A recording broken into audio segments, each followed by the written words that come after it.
Hello, beautiful Jinkies family. And today we're here for the transmission of the 39th Jinky, the one that just started today. And it is from today, from the 1st of July, and today is the 1st of July, till the 6th of July. We're going to be in the current flow of the key of provocation and the key of liberation.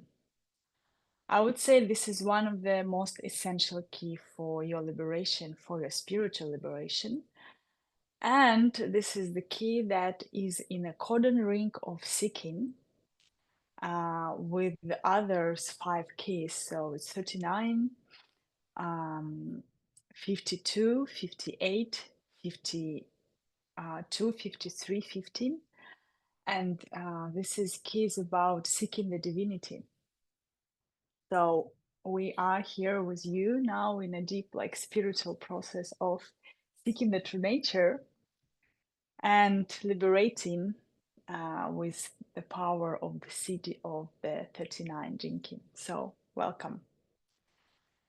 And let me remind you that physiologically this key is connected with adrenaline, and it's the program partner of 38th Jinki, the key of struggle, and the key of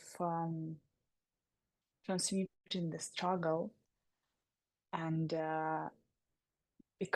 being the real warrior of life. And the 39 is the one that in fact is really essential to our liberation, and I will explain why during this transmission today.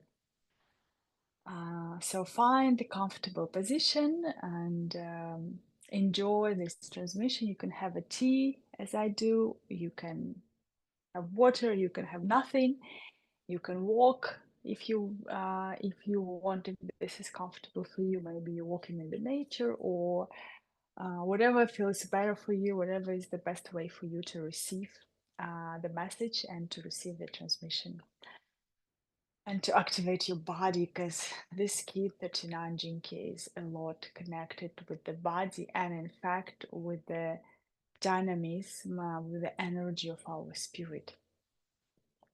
So the shadow is provocation, the gift is dynamism, and the city of liberation. And let's see how does it work. So we start as always with the shadow frequency. And what we do is we go through the shadow, we contemplate, we feel how it feels in our body. And after that, we can go to the gift level and then to the city. But first step always is accept and embrace the shadow. So let's embrace the provocation. When we say about provocation, we might think about somebody who can be very aggressive or reactive. And in fact, the depth of this shadow, the root of the shadow, is going into their state of violence. So, in a way, this shadow is the one that keeps humanity and collective on a lower frequency through the violence, because this key and this shadow is responsible for block of the human spirit, like how we block ourselves and cut the connection with divine, cut the connection with the spiritual realms. That a lot of people are so blocked within themselves that they absolutely disconnected with the spiritual realm. They don't see, they don't feel, they don't even know that they exist, or they have like absolute denying that there exists something rather than just material world. And this key also will always provoke us. The provocation, in fact, is in the core of this key. But if in the shadow level it provokes conflicts, it provokes aggression, it provokes reactions, it provokes violence. On a gift level, it provokes creativity, it provokes your spirit, it provokes your connection with truth, it provokes the fire in you to burn. And what I really love about this key, and one of the quote from this key from the Richard Rudd, that the first step to on your spiritual path, the first step towards your liberation is to get angry. And you can now contemplate on this, but we will later on discover what does it mean and why the first step is to become angry. How does it feel for you? And do you, in fact, can be angry? Do you allow yourself to be angry? And do you know how to also move anger without destroying or harming yourself or others? This is the next question. So, in case, provocation and blockages. We will meet this key and the shadow every time when there is a blockages in our system.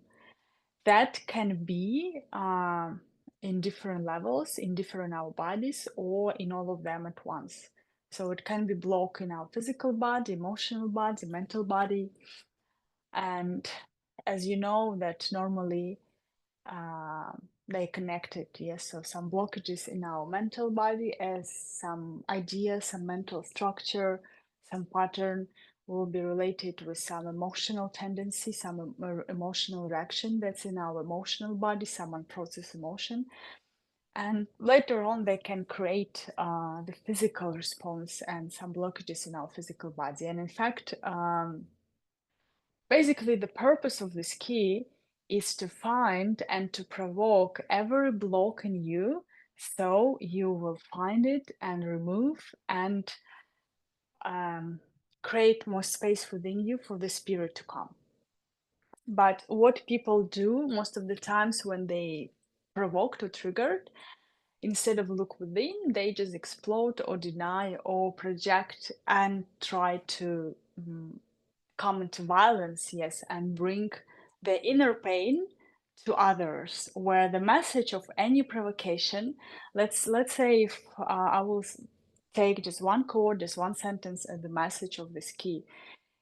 Any trigger, any provocation is in your life has only one purpose: to guide you within. So you would find these blockages within you and remove them so you would be liberated and you will be free. And in fact, this is something that reminds me of approach of my first spiritual teacher and friend. And right now we are good friends. And she's from Dzogchen lineage, and she always teaches us that if you don't like, sorry, anything in your reality, then the only question you should ask: how I create this? Which my subconsciousness believes and contracts creating this reality for me, and then find them and then change them. And honestly, I took this approach into my life a lot of years ago, 9, 10, maybe 9, something like this. And since then, I've been just doing it always in a way that knowing that the reality outside is just a reflection of what's going on within me. Even if it doesn't, sometimes it doesn't seem to be like this, and sometimes the mind want to say, but no, but this is not about me. This is like just a reality. But when you really dive within, you find how you create it, and then when you change it within, then you become free, basically. And the point of this key is that also your spirit truly can't be limited unless you allow it and unless you limit your spirit yourself. And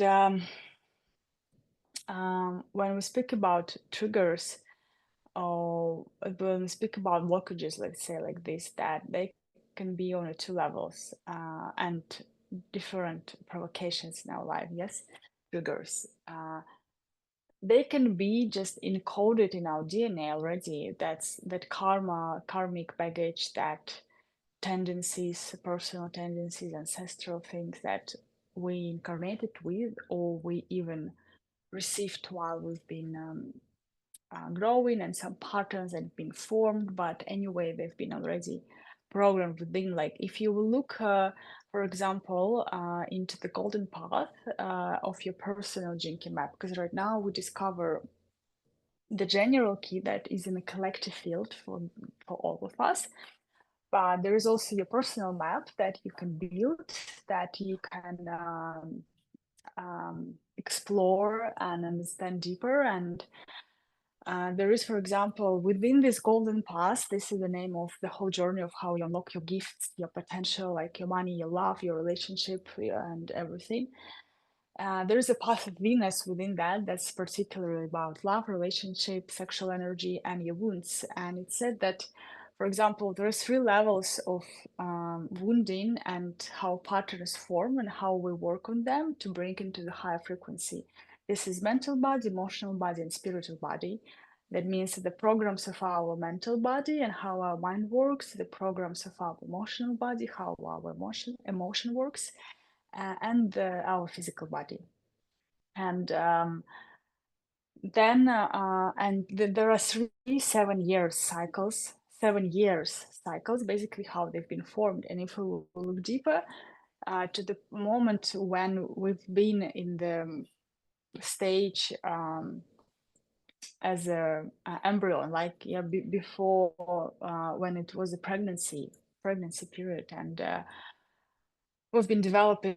So there's three trimesters, like 3 months, 3 months, and 3 months, and all the patterns that been formed there as a like potential later on during these 7 year cycles, that patterns, like the tendency, would be triggered, and we will form kind of some pattern or mechanism of behavior that we in any way kind of choose to experience, and that also was determined by our samskaras. That means like the tendencies even from the past life. So like how it's all connected, that it's not a fault of your parents or any situations. In fact, you also came with this karmic baggage, and certain situations had to happen in your life to activate something. But your choice is what you do, and do you let yourself be being blocked with all these things, or you will receive provocation from life through grace and let yourself be provoked and look within to remove anything that block your spirit. In fact, I remember also another my teacher when I studied with her, was also a woman, and the beautiful kind of way she delivered some wisdom was that the life will always provoke you. If you are a master of life, it's a difference of how you respond on it, and in a way you can be choose how to like to be provoked. You can be choose, for example, which area of your life you will be provoked. You can in a way create also provocation with life. Of course, it will always be unpredictable and unexpected, but there is difference when you're not aware and you provoked and you're like in a victim state, or you like, for let's say for example, if I'm going to some workshop, for example, I know that there I will be provoked within the terms, within their message, yeah, within the what we're gonna discover there. And I know this, and then anyway, I'm more prepared. I know that I will be triggered. I know that, for example, I don't try to do a lot of things during this day of the workshop. I'm just focused there, and I'm going through this journey, and this is my consciousness choice. The same way, whenever I'm doing in my life, for example, I'm building a project, and I know that there are going to be different provocations happen, and that like I will need to always look within to find if something isn't working outside, to find how it reflects within me. And this is how we can move more consciousness, knowing that when life provokes us, it doesn't because life wants to harm us, but because life in fact is showing what's inside of us, is helping us from achieving what we want, or from like making things happen and from living our best reality. So as we can see, provocation is not even something bad, but in a way how we respond on it. And also, yes, as I said, the provocations can be eternal or external when life provokes us. And also, if we will see deeper in this key, there's also the provocation happens not because of, for example, what we hear or how somebody speak with us, or like, let's say, sorry, what somebody said, like your partner, for example, but we react on the frequency of the voice because it triggers exactly the like, let's say, the symphony, the emotional response within us. And it's not what we hear, but what frequency we receive that triggers another frequency on us as a response to this. And that it's more about sound.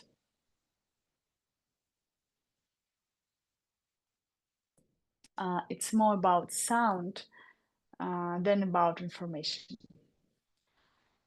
And when I say this, I mean that um,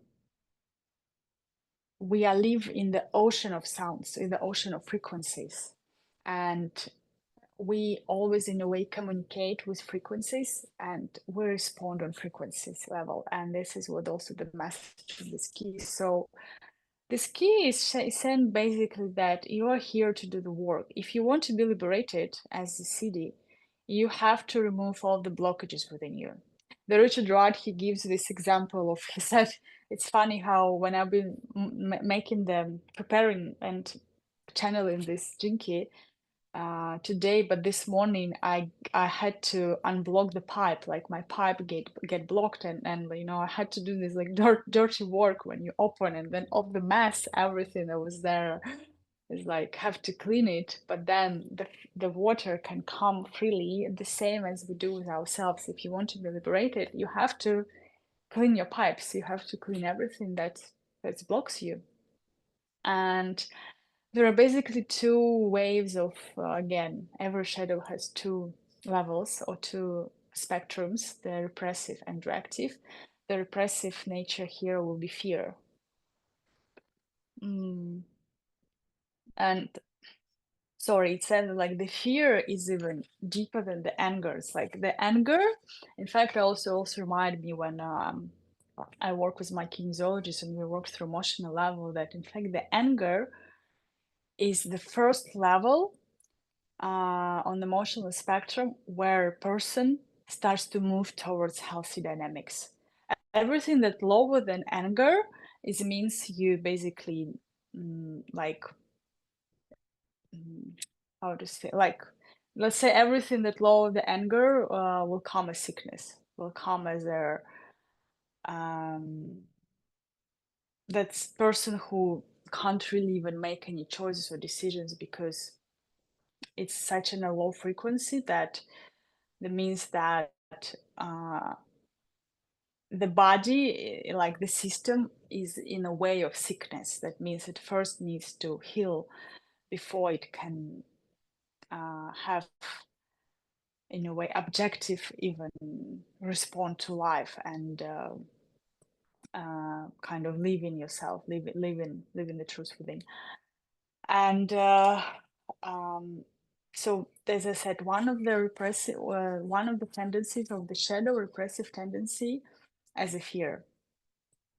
And the fear here would be as a reaction of just completely blocked yourself. Like, again, leading to depression, leading to maybe even suicidal thoughts, because it's kind of disconnected from life and going complete into inertia and feeling of like you don't have any energy to move, any energy to live, basically, that the life itself is just a struggle. The program partner of 38 Jinky was a shadow struggle, and that there is nothing that kind of makes you happy, there is nothing that can, and that you're not capable of everything, like just you completely stuck. And The fear frequency is like a poison that the more you interact with it, the more you feed it, the more it grows, bringing you like more and more down in a way. And that means that in this case, it means like when you hit the bottom, then you you can rise. And the way how to overcome it is through anger. The first emotion that will come out is anger. And in a way, as I said, that's why we have this quote: if you want to move towards liberation and awakening, the first step would be to get angry.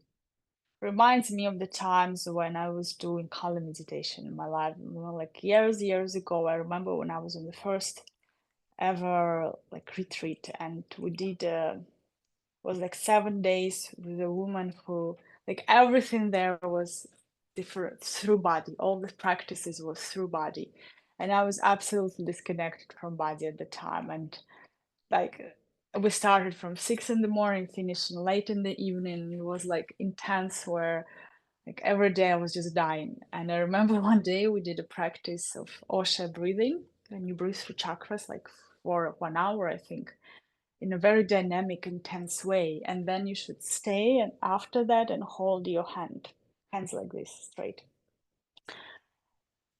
And it was so painful, like so painful. I couldn't stay. I felt like I'm just literally gonna die. And there was a moment when I realized that I get so angry because I realized that I don't even live in my body. That means if I don't live in my body, then who is there?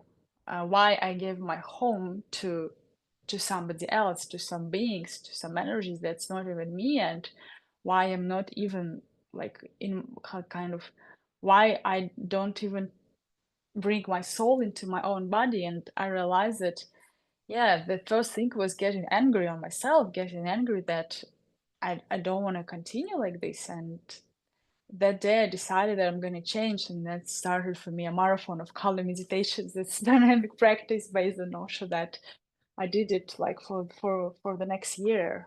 And it was a lot of anger that was coming out, because when you lived a lot in the suppression, the first natural movement will be anger. And it's healthy to start feel it. Doesn't mean you need to come into violence and explode it into others, but to leave it, because the anger that what activates the fire in you, that activates the spirit and brings you towards liberation, because you literally know that I'm done with this, like this is not working anymore. The fire, this anger gives you also courage to cut something that doesn't serve you anymore, to start to feel your boundaries and speak about them, to literally create your own life and connect back with creative force and claim back your authority. And coming out of fear, the when you come into the city of this key, when we will come, you will see that at the city level your system is absolutely free of fear. This frequency does not exist in you anymore. And on the gift level, it's the dynamic is like you constantly, like a child in the dynamic energy of life. And I also like how the Richard Roth said that ideally the kid, the first 7 years, all the child should do is play, because the child naturally comes with dynamism, with this dynamic force, the energy that constantly wants to move, explore, and be explored. And this is how life force moves through us.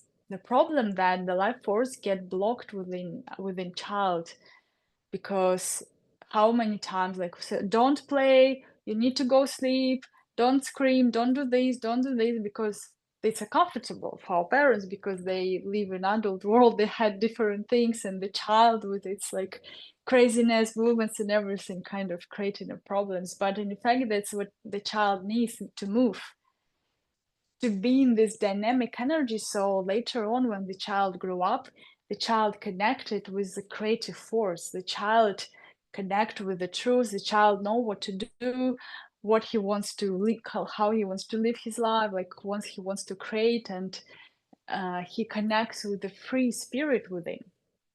And but that society we live is different, so we have to unblock ourselves to reconnect back with the spirit and to unblock our body. Here comes all the techniques with this key yoga, acupuncture, different dynamic meditations, any tools basically that will unblock you. Also, one thing that connected with this key is breath, is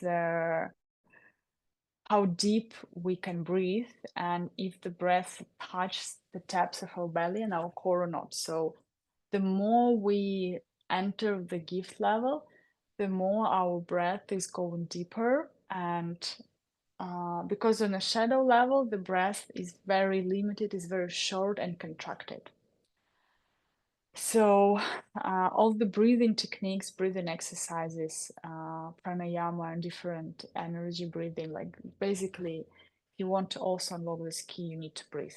You need to use breathing exercises because the breath is what will bring your spirit back. And again, I can say from my experience, it's been several years in the beginning of this journey where I've been doing a lot of things. They've been extremely painful all the time because my system was so blocked.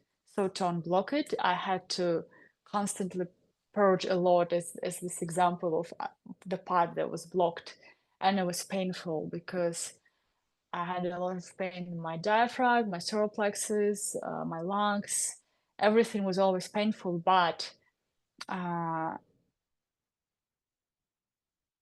the more I was doing it, the more there was a freedom coming back into my system, the more I was connected with my soul, the more I felt aliveness in my body, the more my sexual energy was rising and coming up, and I started to feel pleasure just being in my body, the more my kundalini was rising. And then the pain is stopped being matter in a way like that.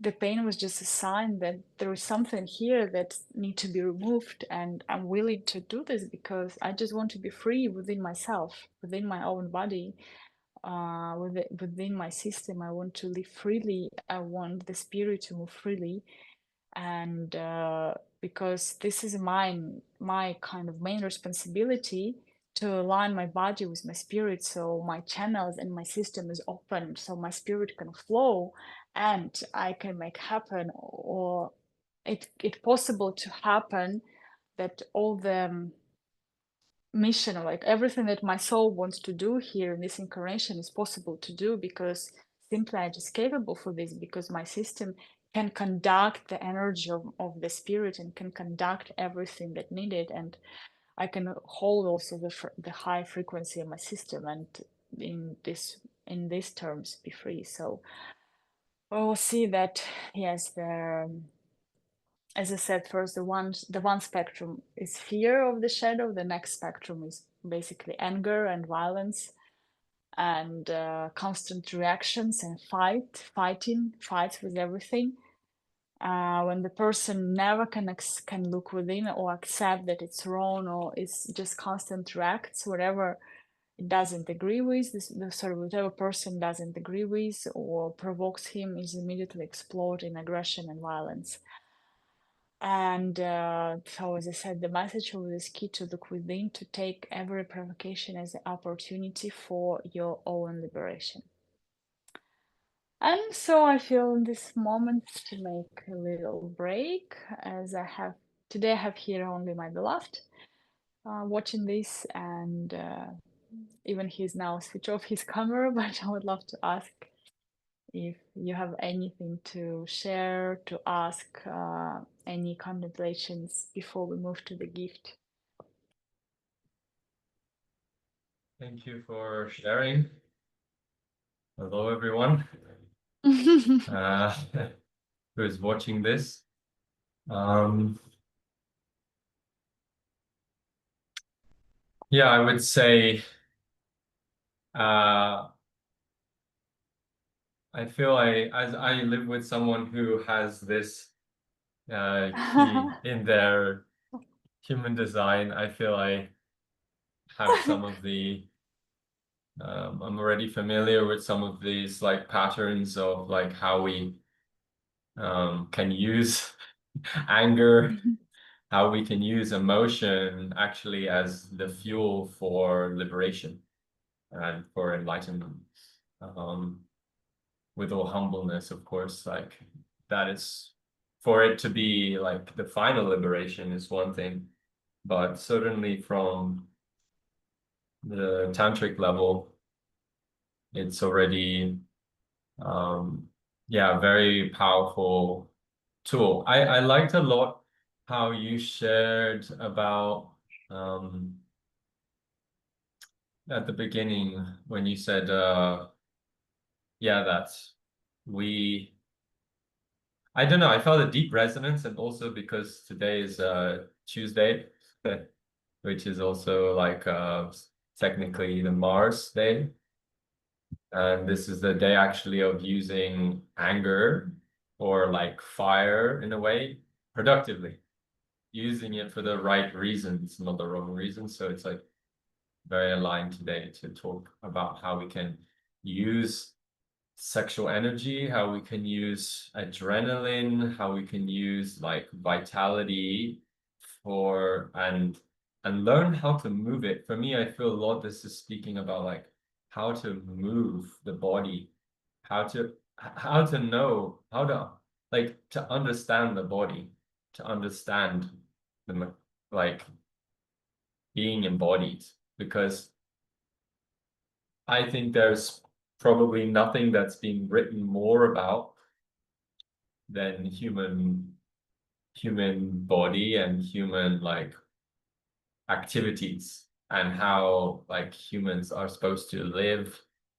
and what they're supposed to do. We're still debating it like thousands of years later, what on earth we're supposed to do with this, some people say super simple like system.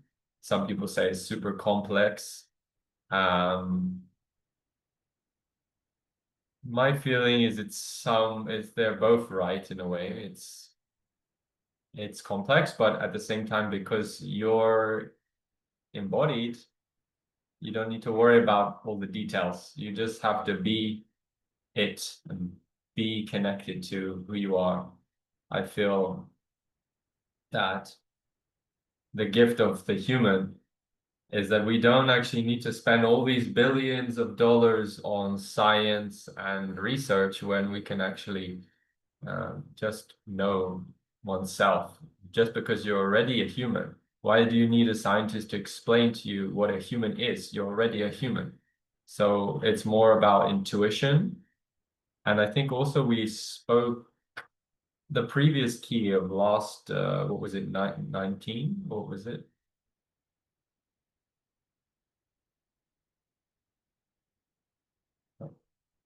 Unmute yourself. I was 50? 52. The Yeah, key of 52. stress. Yeah, like that key was all about the merging like the left and the right hemispheres of the brain. We're too left brain dominant. We're too logical, and we're trying to understand everything from our like masculine analytical mind. But like if we follow more of the feminine way and we connect the two more closely, then we wouldn't be having these debates like about, oh, why do I feel angry? Why am I provoked? Like why everything like this? Because we'll know that it's, yeah, as we will see, about transcending it in the end. You know, also it's interesting. I just like remembered about this key, you know, because every time when, like, for example, I share about the Jinki, it's so vast. It has a lot of different um, kind of information and energy, also different resources, and I always connect and listen, like all of the ways how Richard Rod share, for example, in different books or audio transmissions, and then here I try to give the kind of the summary and their also channel from a spirit and share this wisdom. And something that I just remembered that and it's connected with you, Anthony, and also with the work you do in the Ayurveda, because the 39 is connected with metabolism and with the way how we eat and with the way how we digest food. That the polarities of this shadow is also will be either obesity or underweight. That on a shadow level, we don't know how to eat. Our system is also doesn't work right. So our body does not metabolize food correctly, and then this basically the shadow. It creates all these levels of problems with the body. And I'm just wondering what you can share from the Ayurvedic perspective on it. Well, thank you. Yeah, it's funny because actually this week I was yeah, working with one client in Ayurveda, where we're looking at like weight and what like weight issues, overweight. And yeah, Ayurveda speaks. It's actually the Ayurvedic perspective is quite cruel about it. Says like the unfavorable body types, the too large or the too small. Like these are you know, um, and yeah, you know, honestly, what it comes down to is just poor habits, poor lifestyle habits. Not, and again, this is me again, like talking about being in the body, listening to yourself, taking care of yourself. This is the key that's connected with the Cancer. Cancer, as in the stars, the astrological star Mm-hmm. Mm-hmm. constellation of Cancer, is all about taking care of yourself, taking care of others.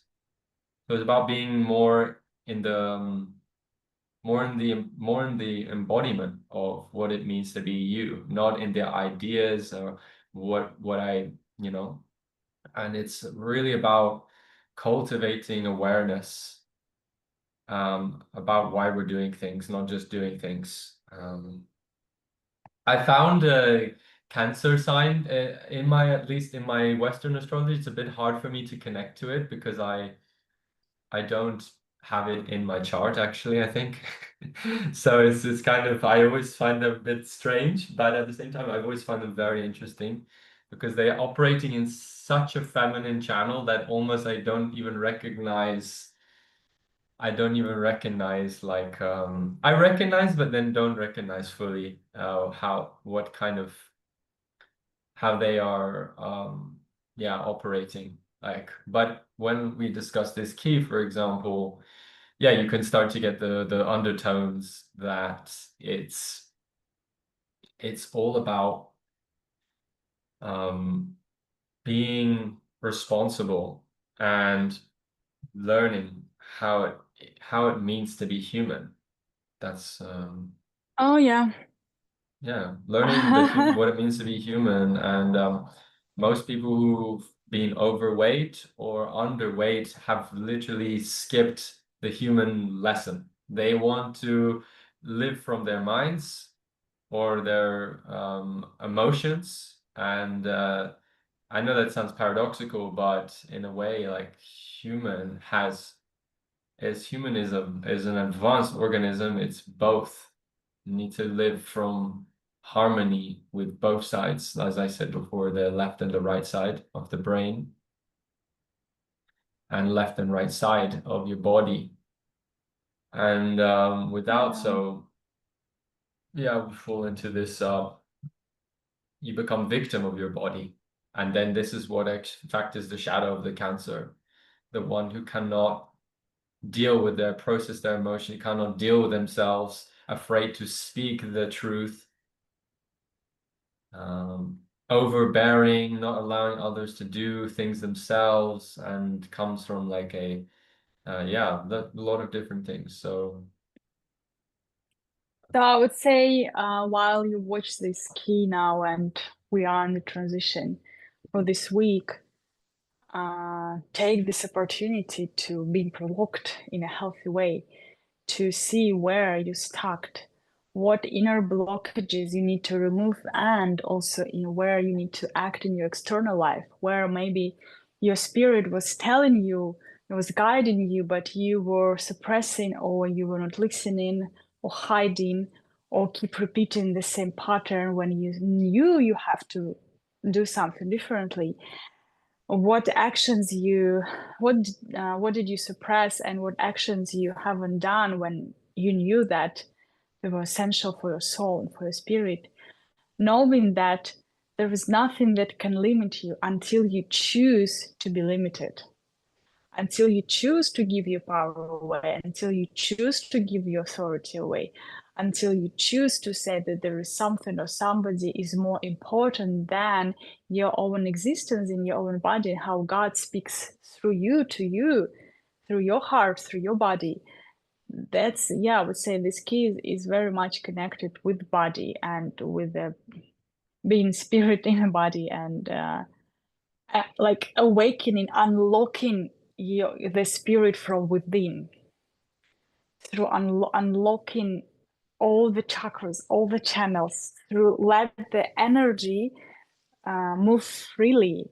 And as I said, as somebody who were absolutely blocked on a physical level, that's I, for example, in school, I had a special, how you call it, like a special document that was said that I can't do physical exercises. Like, and coming to a point where I certificated to host a Kali meditation. This like I showed a little bit to 120. It's like very intense, very dynamic practice that you do for an hour, and you go into extremes. Like the purpose here, you have to die through all your limitations to know that you're not limited, that you're free basically, and you purge everything. It's first, it works a lot. It's like 21-day or 40-day marathon, and it works a lot first in the lower centers and all the violence with the rage, suppression, dominance, pain. It's like it's unblocking all of it first, and you and but then when you come through these first stages of kind of purging, and then you start to feel the space within and how energy moves through you and how free you become, you're realizing that this like that this journey is worth it, because it's about how you can be free in your own body. And then when my kundalini started to move freely as a result of being free within, not because I wanted to awaken kundalini, but because I was just working on unlocking my body, and as a result my kundalini awakened, and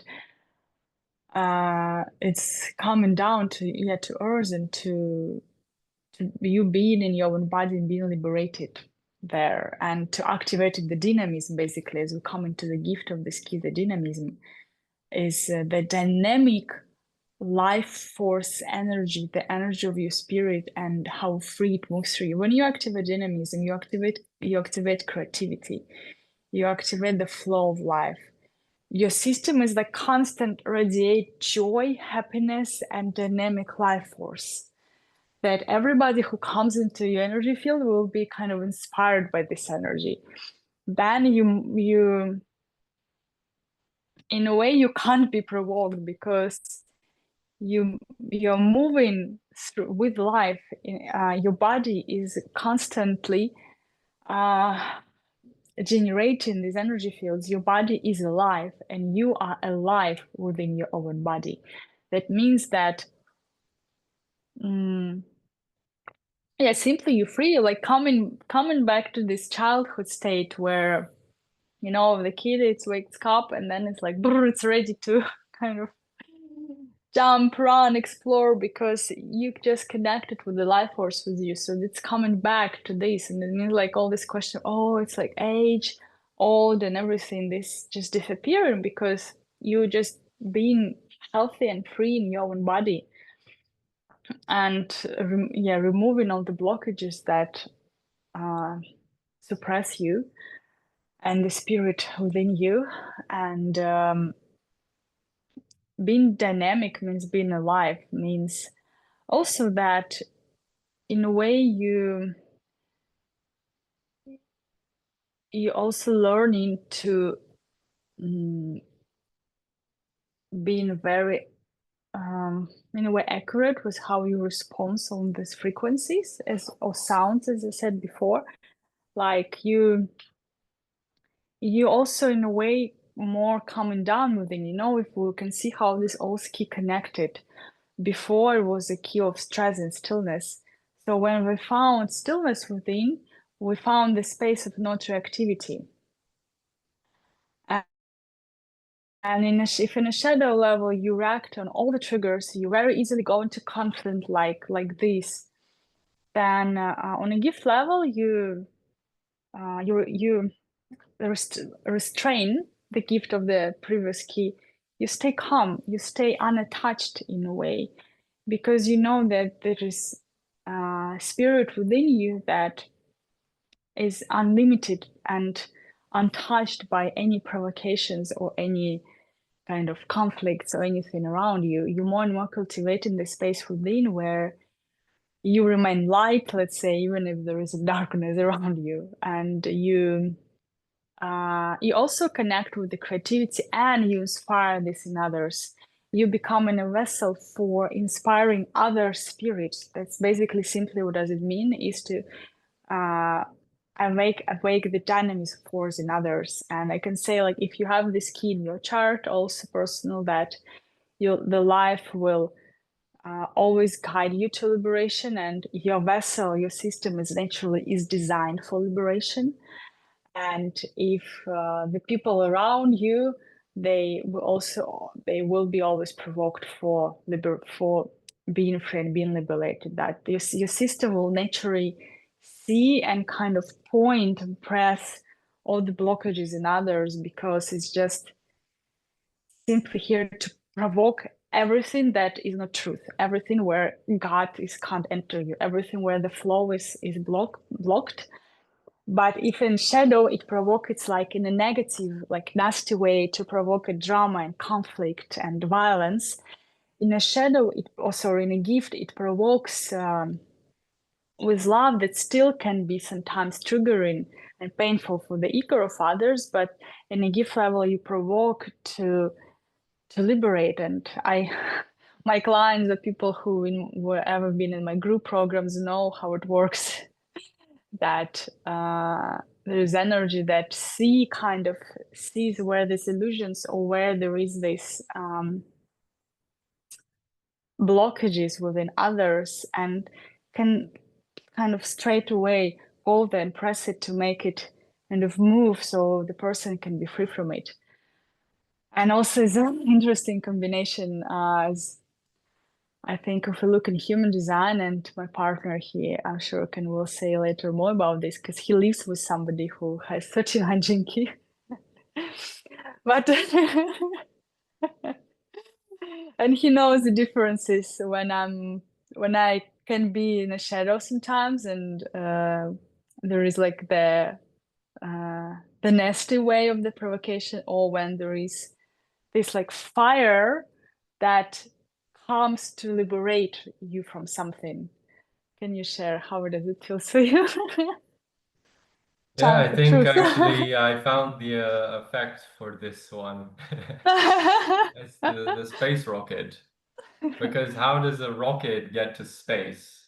It uses millions of, I don't know, hundreds of thousands of tons of fuel to explode it over a period of time, and that will propels the ship, the vessel, in this case being your body, to space and to transcend the Earth. that's my analogy, but I would say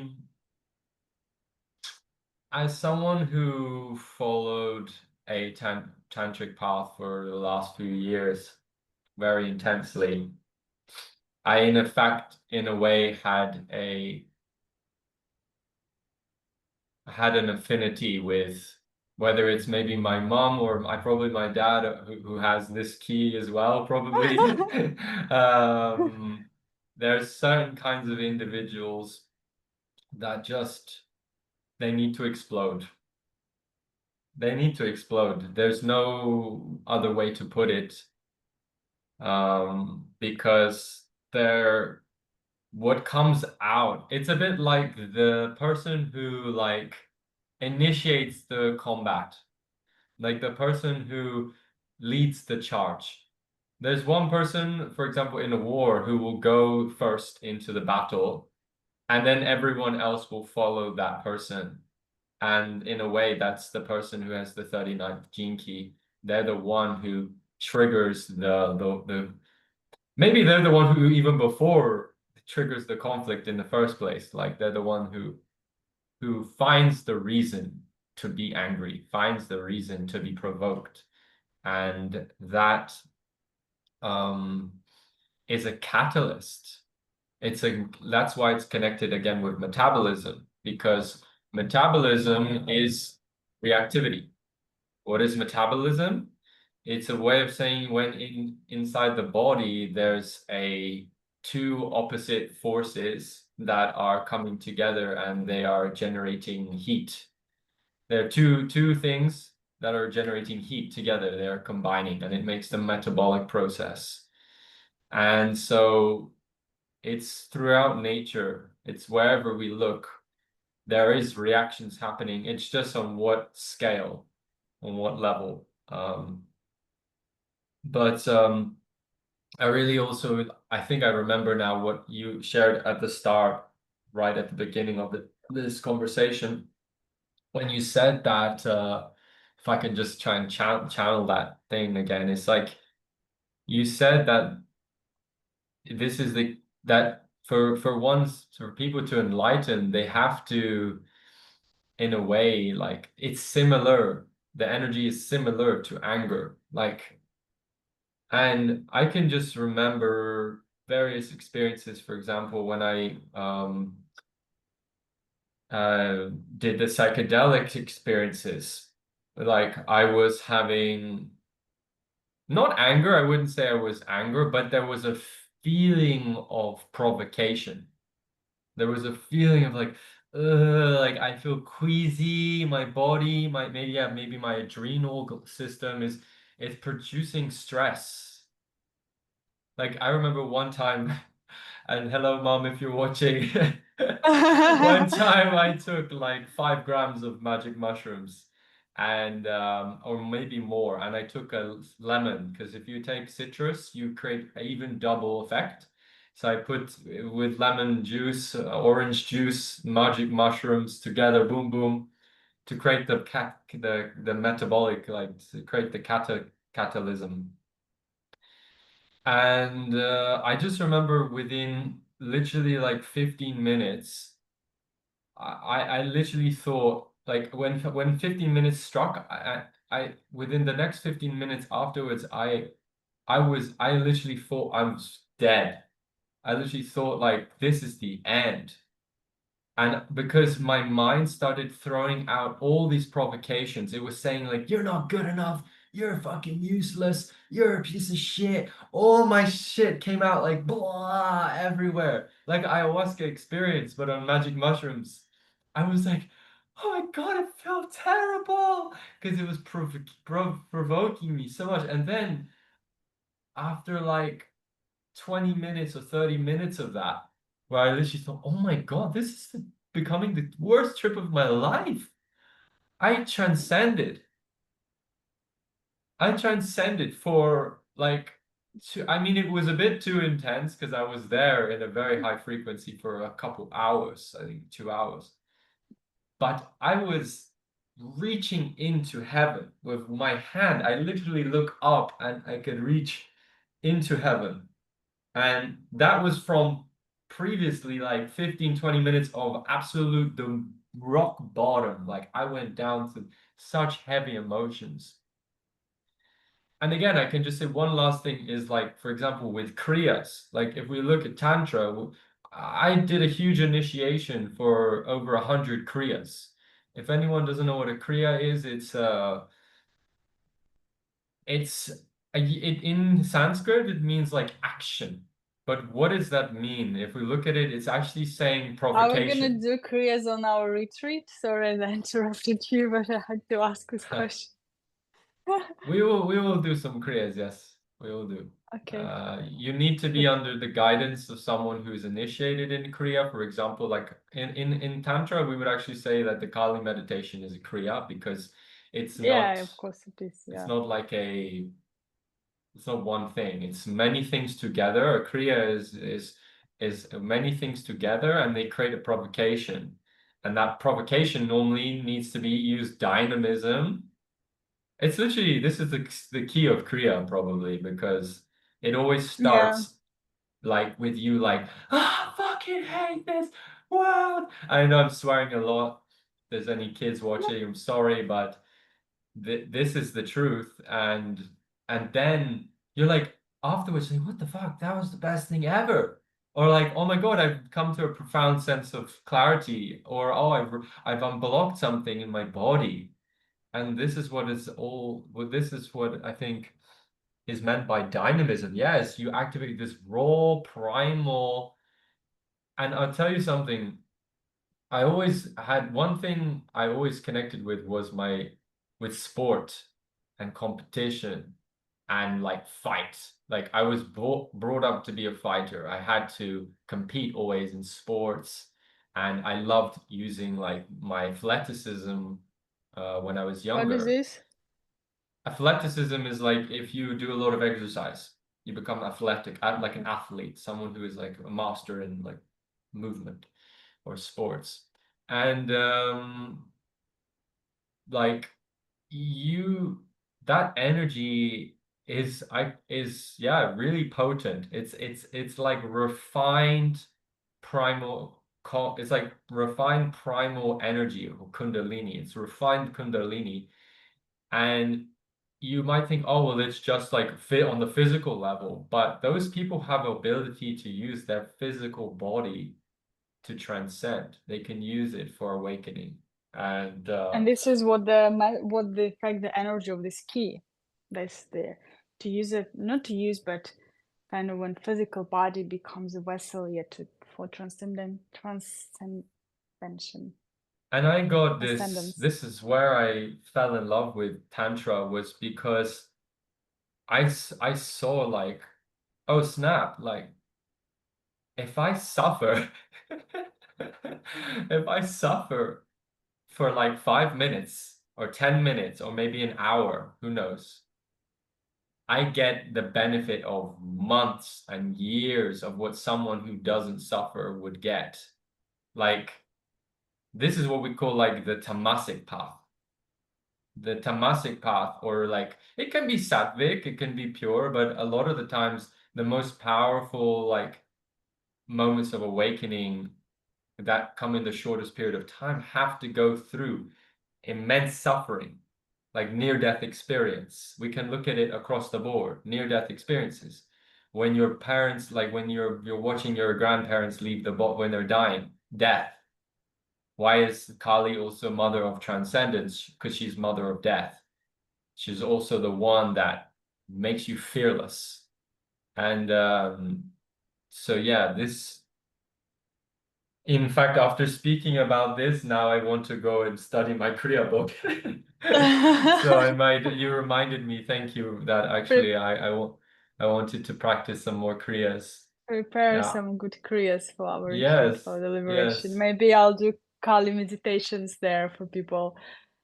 But they're That's no joke. I think it's one thing to just lastly is say they're no joke that like you have to be built, you have to be the kind of individual who is ready to die in a way. You have to be ready to die because I've seen people who try to do kriyas who are not ready to die, and they will not break through. They will be stuck in the, as the Tibetans call it, bardo.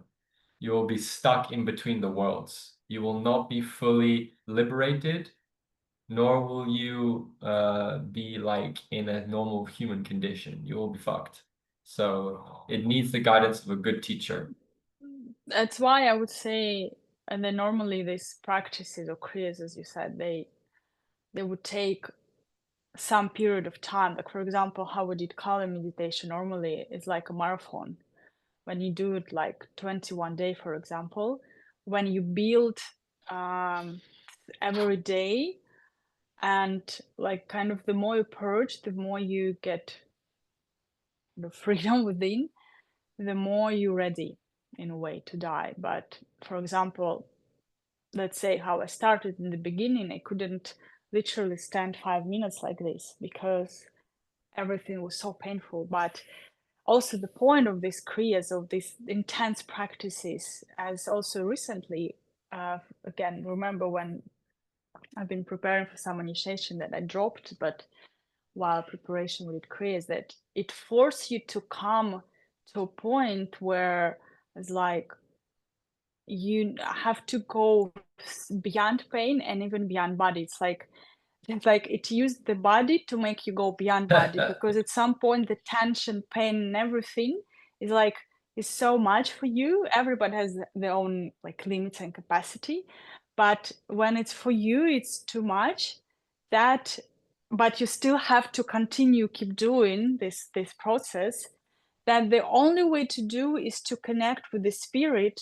Always, I always feel it here in my solar plexus. Like I have to enter the space where I'm not limited with pain, where I'm not limited by physical condition, where only the spirit can move me, because I as a person can't do anything any longer.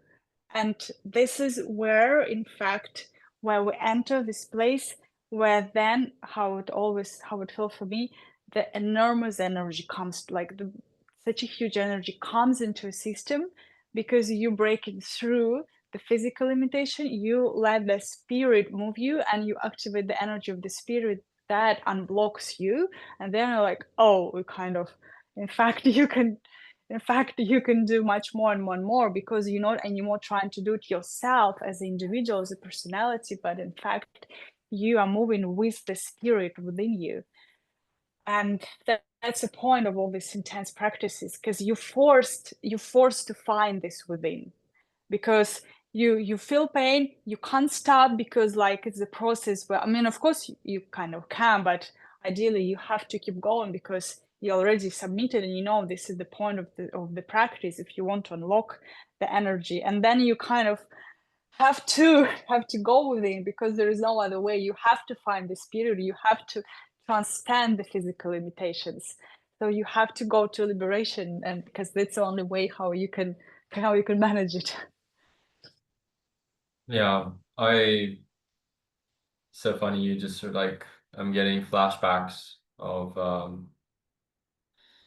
yeah, just being a warrior basically. One of the like, if you want to know these kind of who on the planet are these kind of individuals, you can look at agoras in India. Let's not go there for now. Too much for people, for innocent mind who watching this. Yes, We but we are on the Jinkies transmission. like agoras have a group of people called Nagas, and the Nagas, Naga Babas, these are the sworn defenders of India. Like, no matter if the Indian army hires them or not, these people will defend the motherland, Bharat, for as long as they're alive. They will die for it. And they are also an intense spiritual sect of Hinduism, you can say, that that are fearless and will use these practices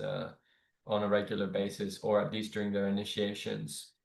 Um, yeah, and just lastly, I remember just even like to follow up what you're saying, it's like you have moments during intense sadhana, intense practice, where you're like doubting, why am I here? And actually, I would say in those moments when you're at the rock bottom, for example, when you're doing mantra practice, you're sitting there, you're like, oh fuck, I keep moving. You're like, oh, sucks.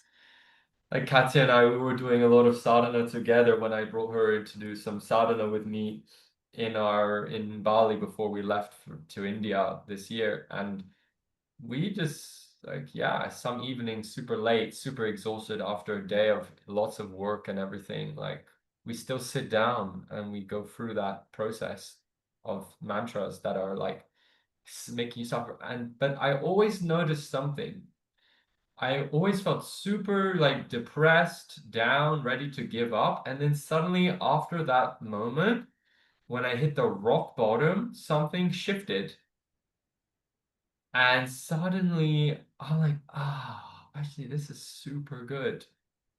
This is Mhm. really good. Like makes so much sense. And that is when the mantra connected energetically. That's when you've actually made the energetic connection. So you had to go through the suffering, the stillness, the effort. And then suddenly your your pain body, your emotional body, like just starts to um honestly, it's something kind of like, yeah, it's to do with grace for and some connection with the there's a portal that opens for you, and then you make an energy connection, and then after that, doesn't matter. You've made your energy connection. So I would say it's that you connect with the spirit. It's not even a yeah, mantra or anything. You basically connect with God or your spirit itself, because, as I said, it leads you to a point where you have to, through all the pain and suffering, find something inside that is free from it in a way. And um and by speaking this, we, in a way, moving, yeah, further to liberation. And before I would say something else, would say about dynamism and about provocation. I also have a practice. I called it female dance activation, and I've did it a lot of times in Bali and on different workshops and feminine retreats, female retreats, and it's a practice where basically we remove a lot of things, and I would see where somebody needs to be provoked and in which way. Because somebody will need to cry, somebody will need to scream, somebody will need to um, like move intensively, and there is also, like I said, that this key, as somebody who has this key, you can see what exactly provocation you need to be liberated, and this keys knows how to do this. Is why I said that with me it's like it's like this key is doesn't it doesn't create to stop, and it will not stop because it meant to liberate yourself and kind of touch this those who around you. And so I said, if you, for example, you have friends or somebody with this key, you can know that these people will always provoke you, because they naturally, by just the energy within their DNA, they can sense when you are going out of your spirit, and they immediately will see it and will provoke you, so you will come back to your spirit, because the energy, when the person awake, when this key, this energy of dynamism, liberation awaken in this person, because if person itself in the shadow, there will be just like conflicts, drama, violence, and all this like emotional pain constantly kind of circulating. But when this person already in a spirit, it will always provoke spirit in you. And this we even can see through the connection in human design, because if we see how this energy is connected in human design, 39 jinki, 39 gates is in the the lower center, it's basically the root chakra. And it goes towards the emotional center, the center of emotional authority, and connect with 55 key, the key of freedom. And the channel 3955 is the channel of romance, is the channel of romantic love, romantic experience, emotions. And it's about being human. And in a shadow level is stuck in a drama, is all what we see in the movies, these like melodramas, these like stories of suffering and all these things. But on a higher level, it provokes your spirit, because 59 Jinki, for example, is the only key in the whole spectrum that has only two polarities. It victim of freedom. The gift and the CD of this key is would be the freedom, the one word, because it means like there is no in between. You either in victim or you in a freedom of your spirit. There is no in between. You can't be 50-50, 30-70, like this kind of these things.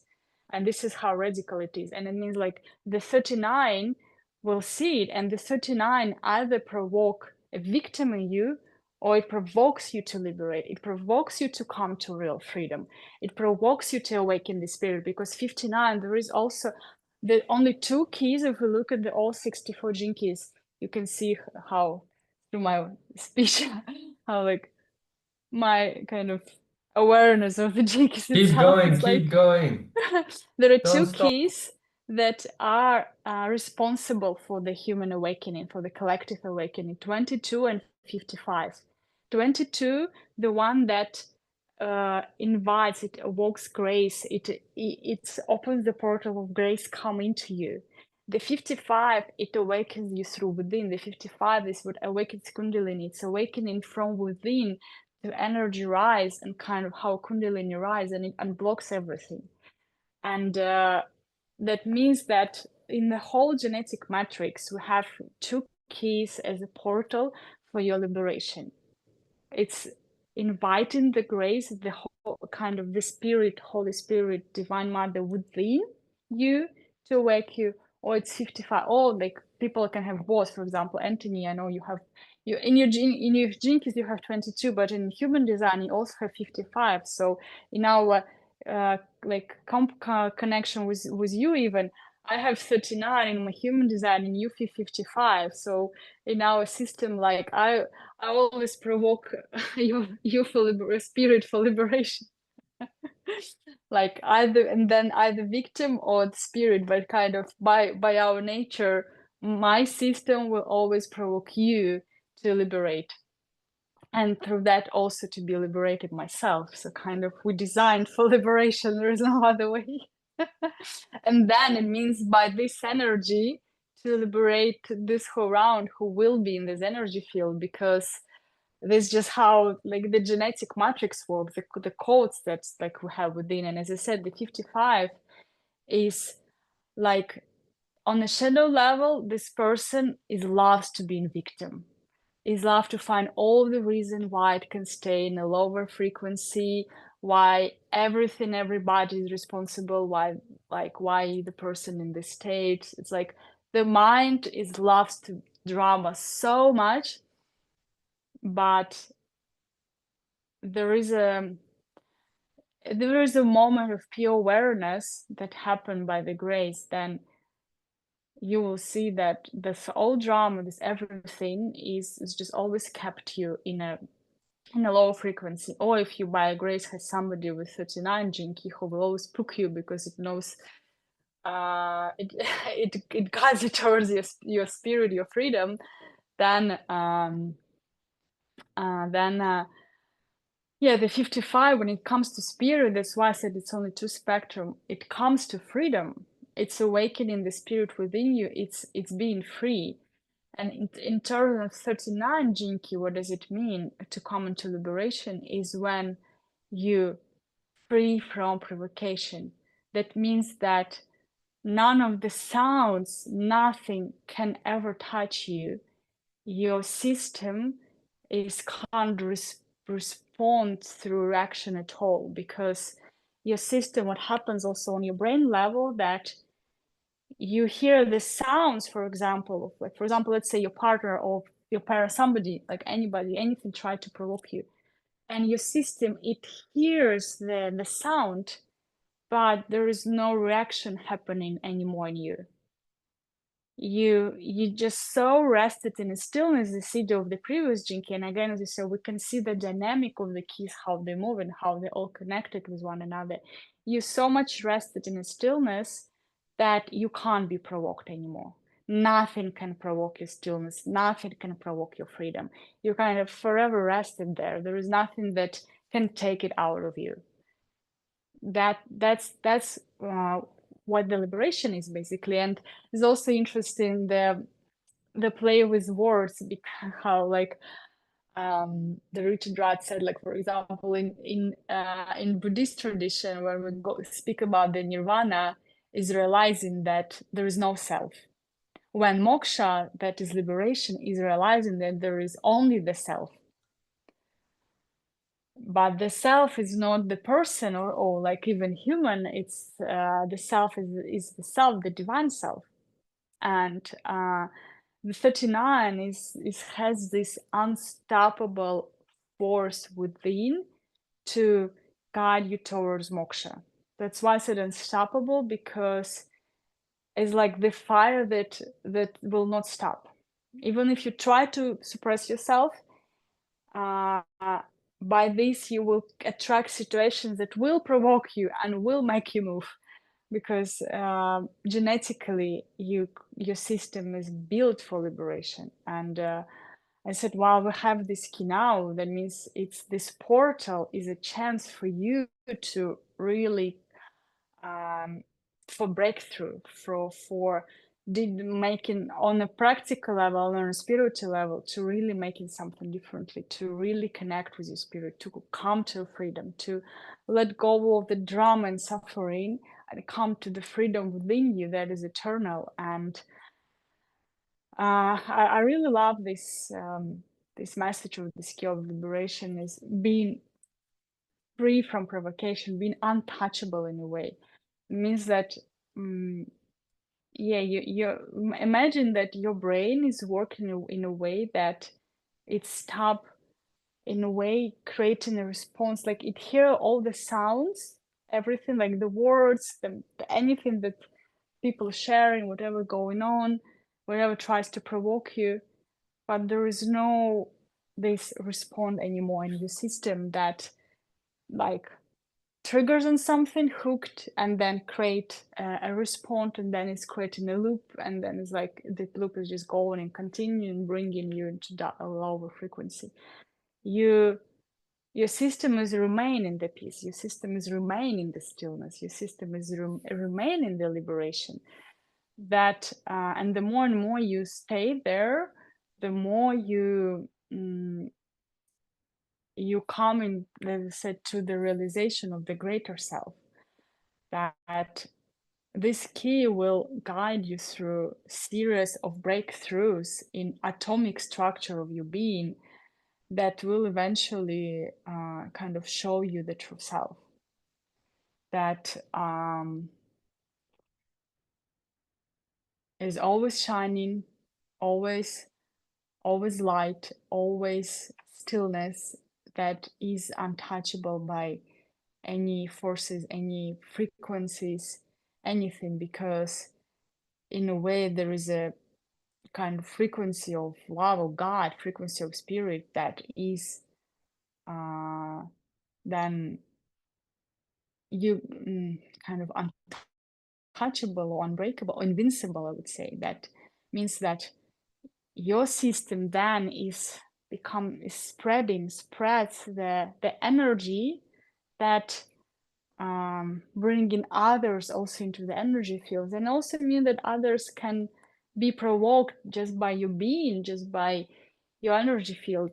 Their blockages will be provoked, and if they're not aware, they can kind of project it on you and try to bring it on you, but you don't react anymore, because you ground it in this stillness and in this like liberation, this frequency that um, you can just hold compassion. But also when we see into these keys, I love the example of Richard Rudd again. He was sharing when we see this key, especially if you have this in your chart, we connected with others key and we can see how other gifts will be also kind of explored, or how you will feel it alleviated, because there is a difference, for example, between just having 36 jinki of compassion that you will like will be more expressed as like this subtle, very tender quality that you might yourself even don't recognize. Or when there is compassion with 39 jinki, that's I have both of them, 36 and 39, and that compassion will be fiery. That compassion will be through the lens of provocation. That compassion is not this like, so of course it can also be gentle, but also this compassion will burn, this compassion will show the illusion, this compassion will break them, because this compassion will be through also the quality of liberation of this fire of 39 jinki. So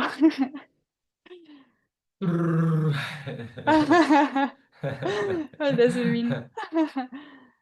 I don't know. You told us already. Um, yeah, maybe we go to liberation, even though that's a paradox. But we're kind of there already. Last 10 minutes. Oh, well, yeah, I mean,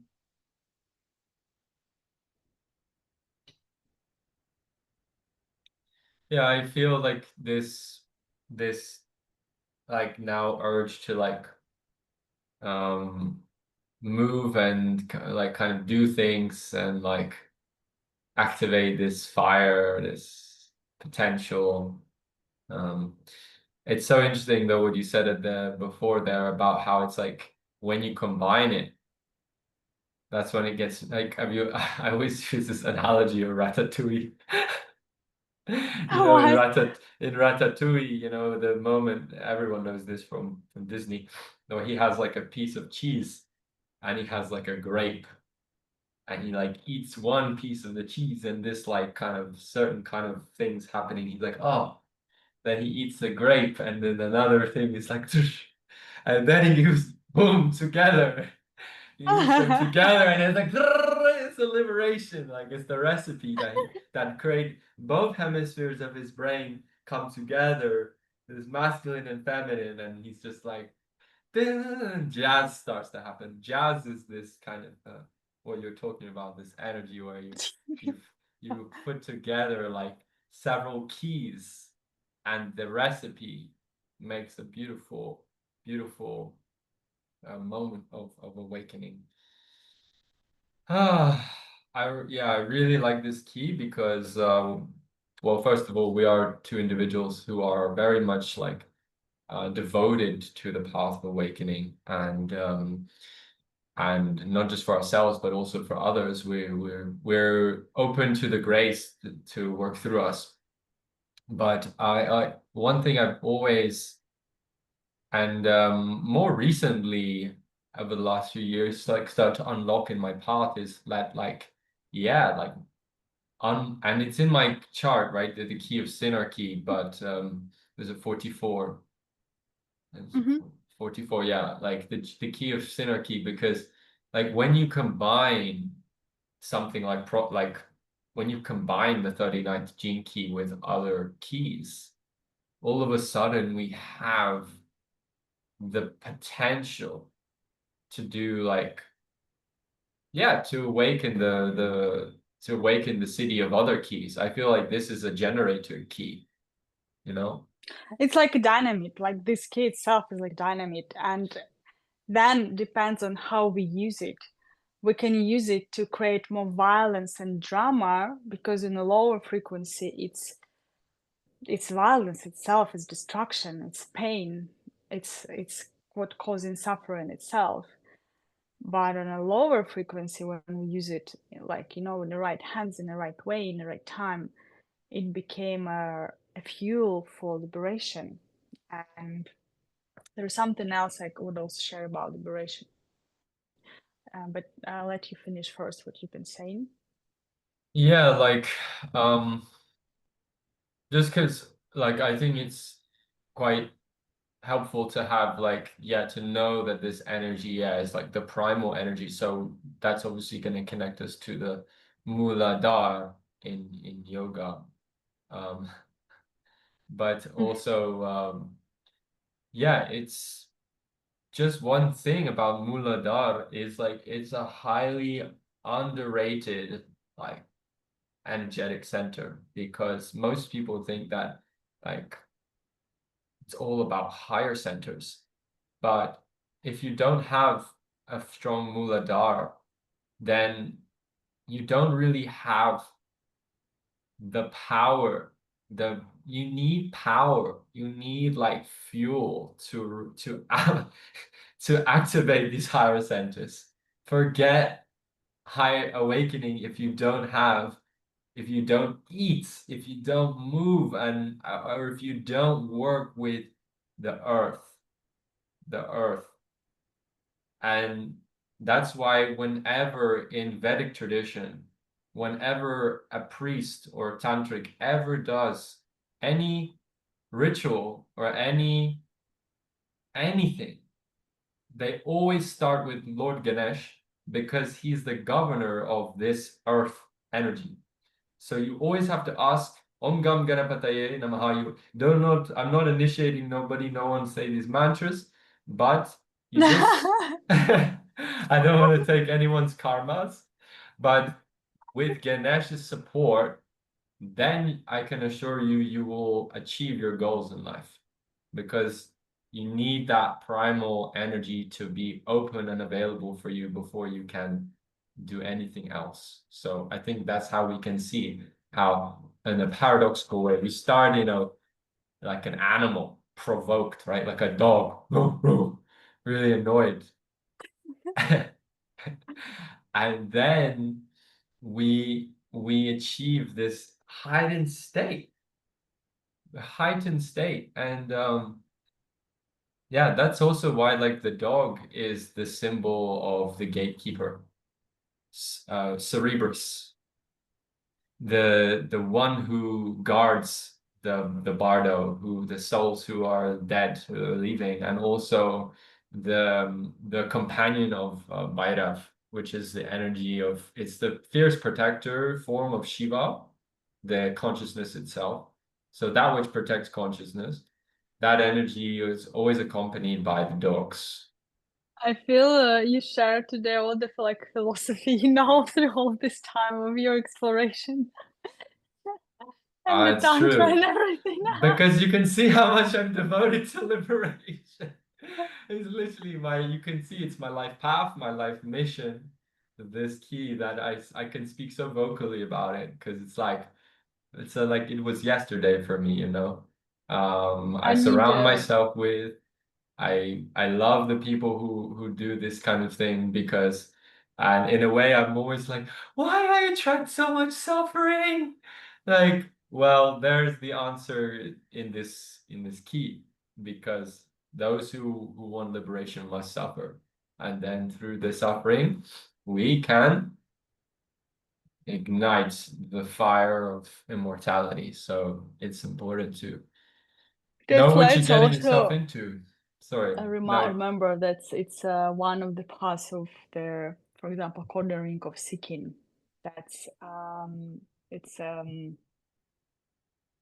will you explain? I uh, don't know about this path of seeking. yeah, Maybe you can. like this key, and for example, 53 and 54, they are create like through liberation, yes, through movement, through yoga, for example, 53 and 54, especially through kind of activating Kundalini. But for example, 52 and 59, they're more path of meditation, path of like that stillness, and can be not required even so much physical activity. It depends on, because we all have unique uh, a code, you know, like a formula in our DNA. It means the path for everybody will be different. Of course, we all kind of have to be connected and rooted in our body, but the way how grace works is unpredictable, and sometimes it can come as the grace of 20-second jinky and kind of completely transmute the system of somebody, and it's always a mystery. But when we speak now about 39, yeah, it's dynamic fire energy that we need to understand how it works. That like a dynamite, you know, it can be useful or can be harmful, and we can choose how we connect and how we use this energy.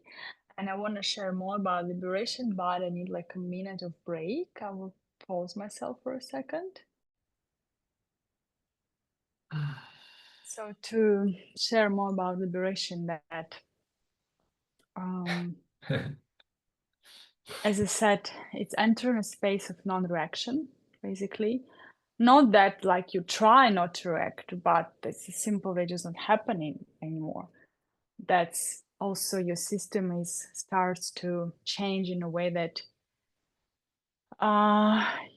there's no reaction on fear frequency in your system anymore, and to a point where you naturally you're rooted in a spirit and in a high frequency and in a love, that your system does not produce a fear or becomes free of the reaction on it. And that also means that like the more, let's say, we activate this key, we will see how our system, like we need less sleep, for example, we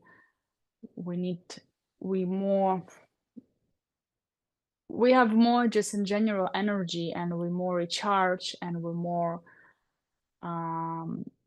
become more and more observer of ourselves instead of being constant in reactivity. And that's again the connection with previous key, because to really be observer of yourself, you need to develop stillness, cultivate stillness. And then when we come into the CD from the gift, like let's say in a gift is would be like the maximum, the highest expression of your creation force, of like what you here as individual can do, like all your spirit can express through your individual gifts and talents and everything. But when it comes to a city level, you let go even this, you kind of let go your creativity, you let go everything, because you let go your individuality. You just becoming fully you, fully God, or fully entering the space of moksha, where basically what we can, if we go to this term, it means this end of all incarnations. This basically, even when the soul merges back with the spirit, with the source, that is a final liberation. That means there's nothing anymore in you that can be, there's nothing left that can be reborn. That's because soul merged back with source, and this is like the final message of all of this CD, as there's literally no you, like all this creation, all this dynamic energy, all this beauty, everything you let go. And as I said, we have to came through phases. One of the things that Richard Rudd always awares, he said, doesn't try to jump from shadow to CD, because this will create arrogance and spiritual bypassing. You have to come through the gift, because gift is the middle stage. Gift is what opens the heart. So you have to first discover the creation forces in you, the dynamic energy, the potential in you, like this life force, this sexuality, this passion, the way how you naturally express your gift and talents. And even we express them through spirit, through God, through love, but they're still connected to like your individual dharma. And then also only after that, when the time will come, and who knows, maybe it will be this incarnation, maybe it will be 1,000 incarnations more after this one. Then when time will come, it will come for the final kind of letting go. And Like don't force it. Just follow the path because it will unfold itself. This is the message of this key. Just come in more and more space of, yeah, just being out of reaction. I would say the development of consciousness is itself is a mystery process. When I remember times when I I would say my consciousness in a way rised and I had the awakening process, and after that, I for some period of time I was always in a state of observer of myself, like of my body, of my thoughts, of my personality, of all the mental, emotional fluctuations and how they've been happening in my system. And that was also not reaction because simply I couldn't react on anybody else because I saw that everything that they experience, even if it's kind of they speaking about me, doesn't matter in a negative or in a positive way. It was very clear that it's their like mental emotional process and structure that they anyway speak about themselves. They laugh when they think they love me, or they my compliment they say about themselves, or when they like triggered or they like have negative feelings. It's because I would say when you more and more enter in the space of letting go of yourself, your personality, then you can't be pulled into anything because there is nobody who can be pulled. There is nobody who can respond to provocation. This is the developing of liberation of the city. It's like when you more and more come into a space, there is nobody to react. And doesn't mean you can force it or you can pretend or you can take it now as a mental idea and say, oh, I will try to do this. No, if it not happen naturally, don't try to again spiritual bypass because it would create more karma for you and more struggle in future on later on. There is a stages of in our awakening when they happen naturally, and when it happens you slowly come into this non-reactive state where you just simply can't be pulled into anything, and it means that you become non-reactive to both spectrums, to kind of positive and negative, because you're resting in this deep stillness and bliss within, and the recognition that there is no you. So there is no you in the sense of person or identity. Then of course there can't be real. It can't be just simply there is nothing that can be related to anything, because it's just like the oneness of all the existence. And yes, then you become in a way neutral. Means that your system is neutralize everything, and the chemical response is not happening as a reaction into something, and this happening in the brain, in our body, in our chemical system, hormone level. So as I said, don't try to bring an idea of it, but just slowly move with this dynamism, with unblocking yourself, and with become an observer, and with letting first your creativity flow, your creative spirit. And then I'll only come to CD, because we don't try to jump into the CDs, we let everything unfold naturally.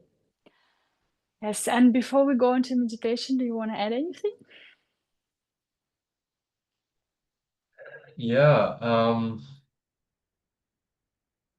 yeah, I would say I find that, like you said, it's and what I said earlier today is it really is coming from the feminine channel, and the feminine channel is there's no way, there's no structure.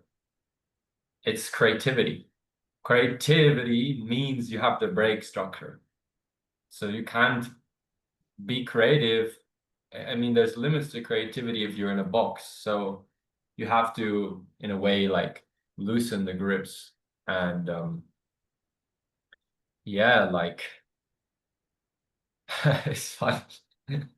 I was watching a video yesterday. Somebody was talking about like the geostrategy of like, what's happening in the world in Iran and Israel and so on. And like, yeah, let's just give prayer to that people will reduce their suffering in life, and these souls will be free, the ones who are, yeah, being destroyed and all of these karmic things that are happening now on the earth.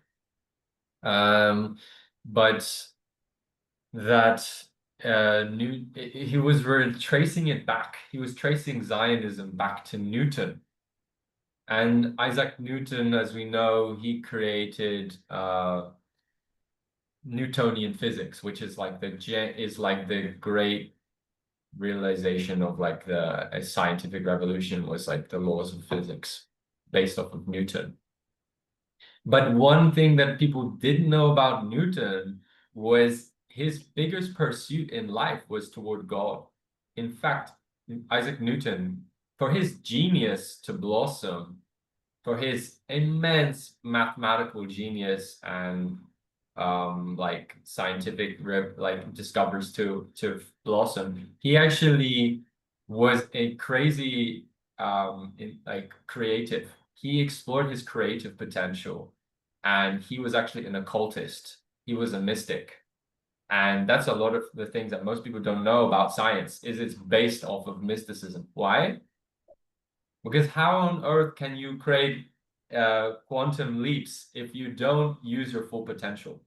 So for everyone who thinks that science and math and everything comes from like logic and reasoning, actually it was founded upon the synthesis of both like reason, but also with creative possibilities and ability to like go of all previous endeavors and ideas and paradigms, and let's create space for new things to happen. So I think it's in every seed of genius, there is always this feminine provocation, this drive to expand and to break through. I love the word breakthrough, because even when I say this word, it's like it touches upon the essence. Break through. And that's it. I see you love this drink, yeah. Because this is what a genius is. A genius, like, if we talk of, I would say this key is about application. It's somebody who actually like gonna take the big step forward. The ones who I would say like have, and I think it's said at the start by like Richard Rudd, he says that this key is connected to humanity at large.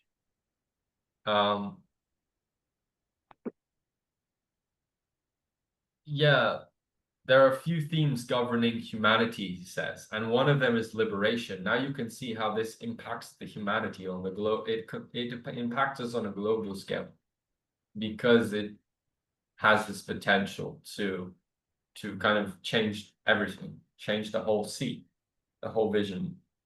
So I would say every crazy person, don't stop being crazy, man, because in that craziness is a crazy chemical synthesis of both your brain hemispheres together that is expelling your wisdom out into the world, out into the cosmos, flooding your veins and your channels with divine light. And we need more people. We need more crazy in a way. Of course, like not crazy in like a psychopathic way where you just like I mean that's a different key, right? But we need in a way the It's the crazy, one. the good kind of crazy, which allows people to be okay with like what is not just known by reason or by logic and is known. I would actually say reason is the synthesis of logic and like creativity. When we say pure reason, like, but that's like the logos, which is what Jesus is talking about. But we can just say, simply put, that um, yeah, we can't just use logic and analytical mind alone. Even though you might think, well, I have like, but like I'm thinking like a normal, rational human being, and I'm understanding things. And it's like, but just know where are you understanding things from? How much of your like your true nature, your essence, like your spirit, like it's shining. And a I lot of see times, yeah. how fire is doing its magic into your body. Ah, yeah, because like we we just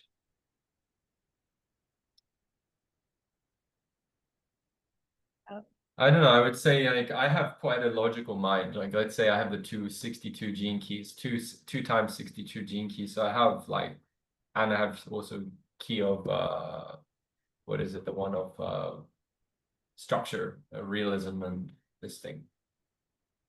But fundamentally, like my journey is also like using that power, that resource, but also like applying it to in a creative way.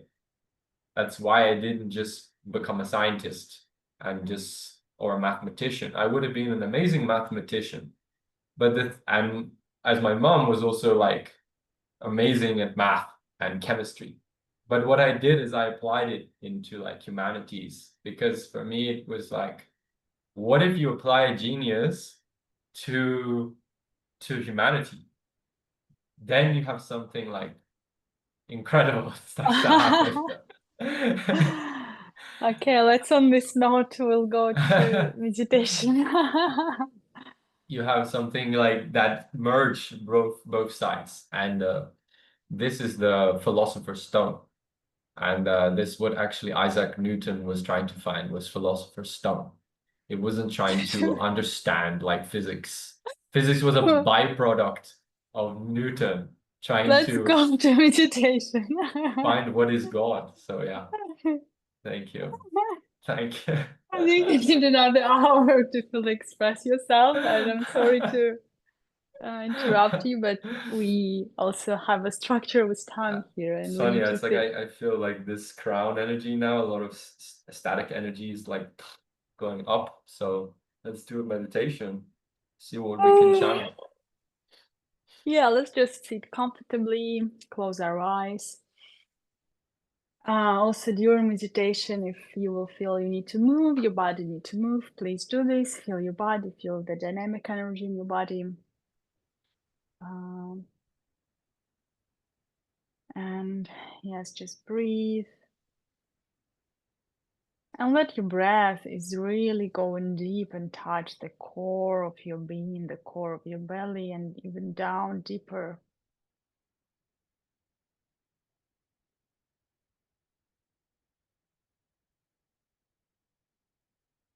Try to expand your breath. Try to breathe a little bit deeper as normal.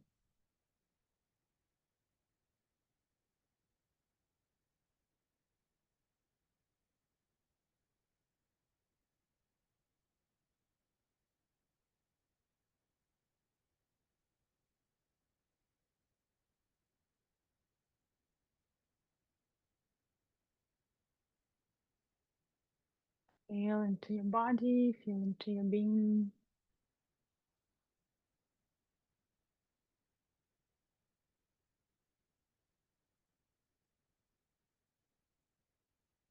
And feel your root chakra and feel connection with Mother Earth. Feel your root system, how it's going down to the core of the earth.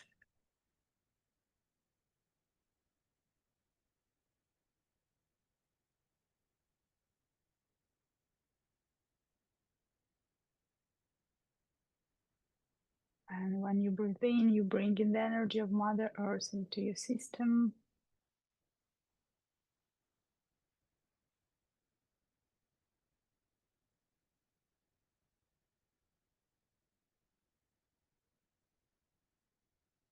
And then you bringing it up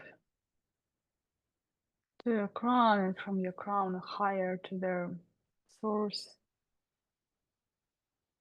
And when you breathe in out, you bring in the energy of the source into your being, into your body.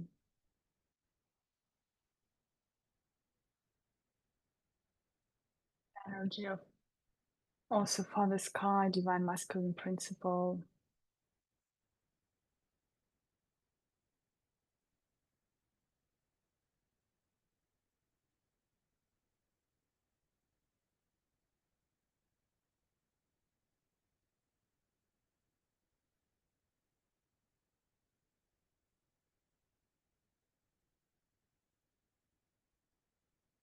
Just feel yourself, feel your body.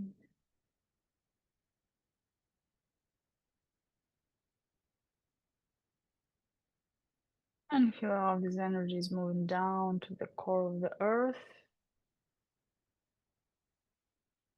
There is a light in your heart and rainbow sphere around you.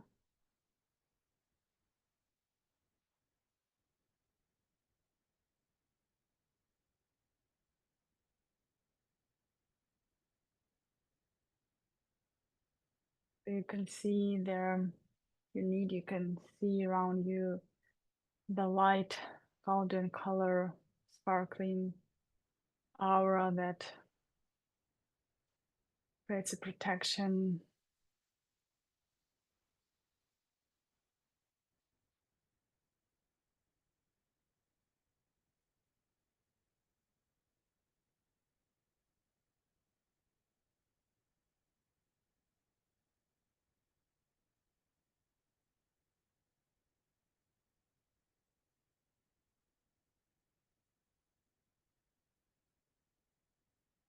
Feel your body, feel your belly.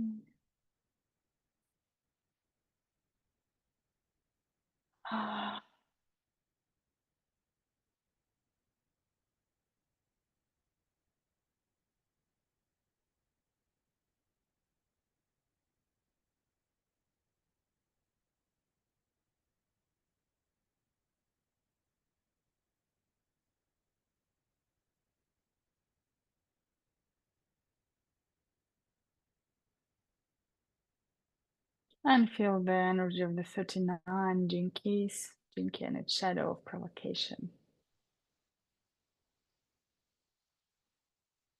Feel what are these blockages inside you.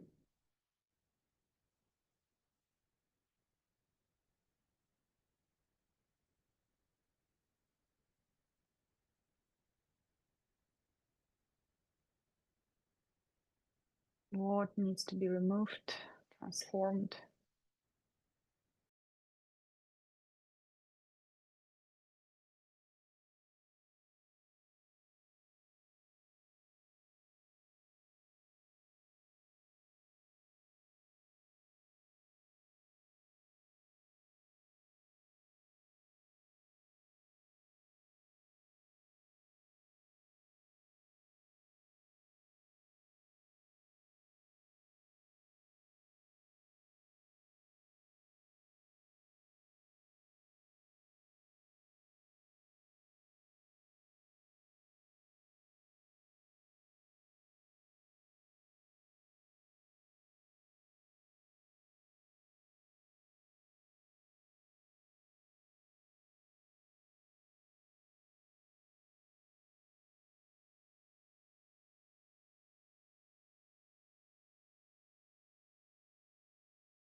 Sorry, I just get out of battery and I'm coming back.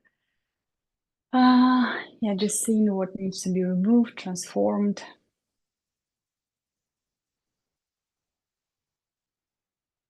What are these blockages that it's time to let go?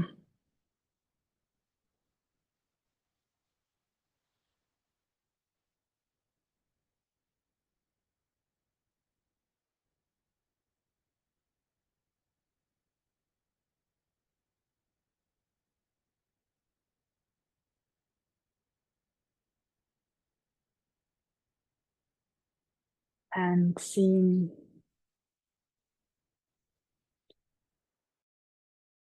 the point of your spirit. Let the energy move, let the fire of God move in you and transmute the darkness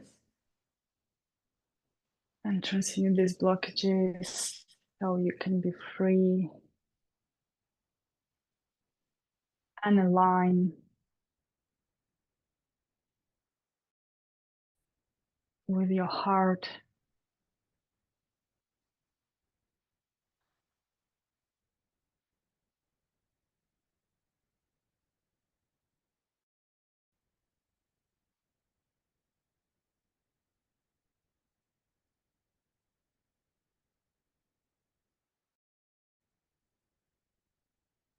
Feel your body.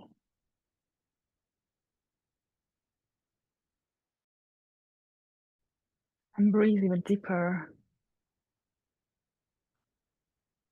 and feel how it activates the energy of dynamism in you.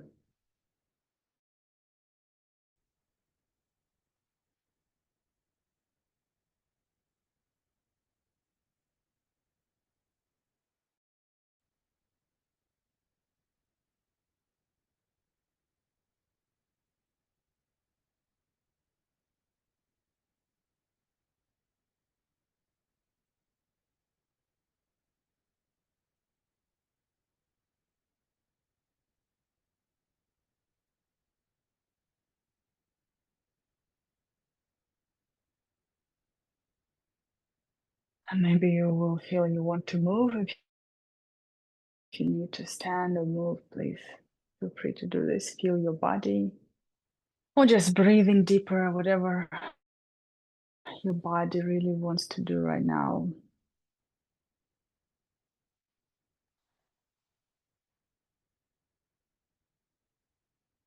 Or your heart.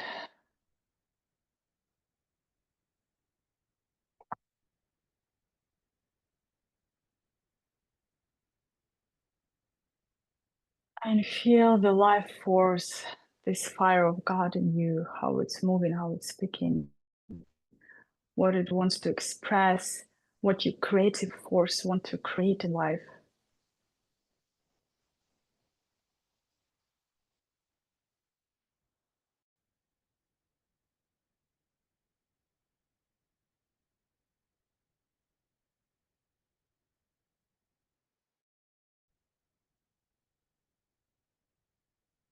Feel yourself, feel your spirit, feel the God in you.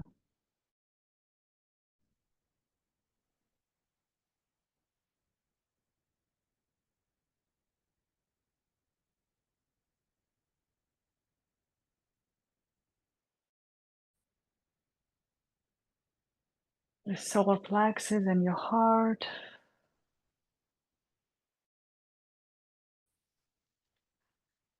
And how your breath is going even deeper.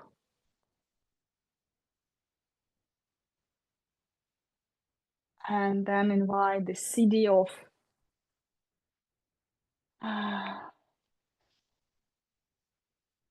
the CD of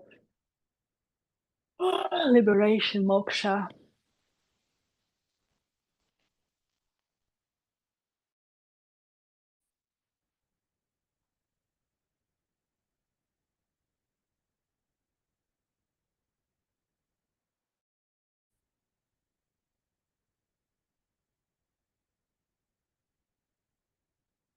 Without thoughts, without ideas, without stories, just feeling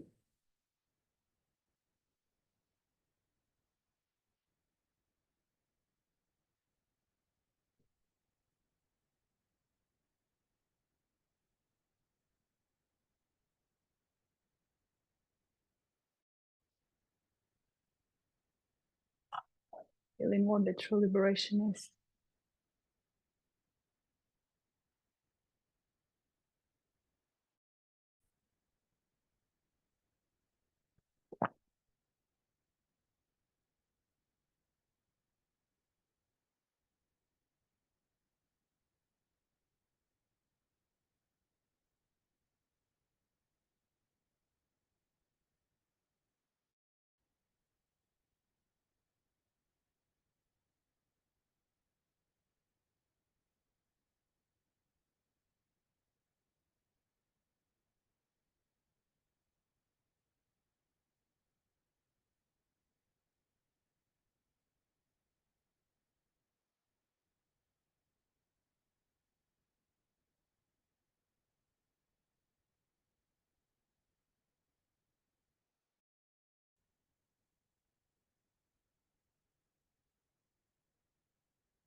Just let this energy speak through you.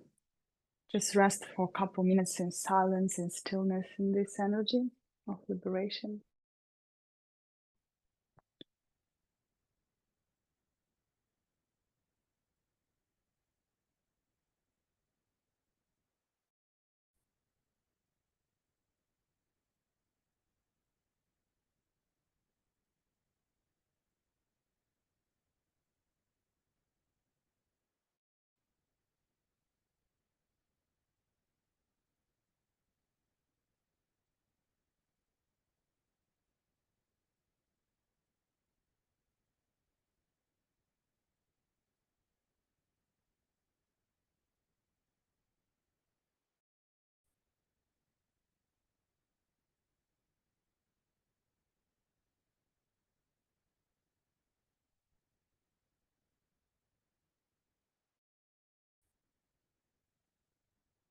I'm gonna stay a little more time here.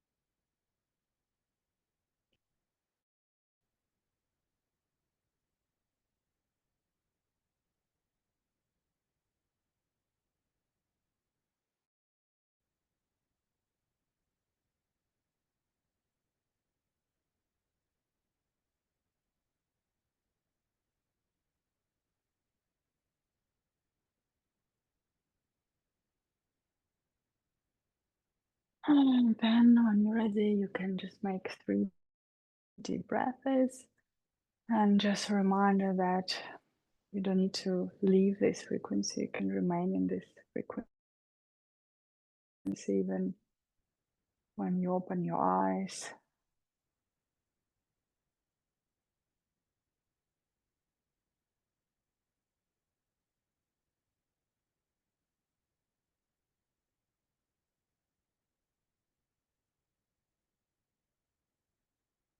Rub your palm.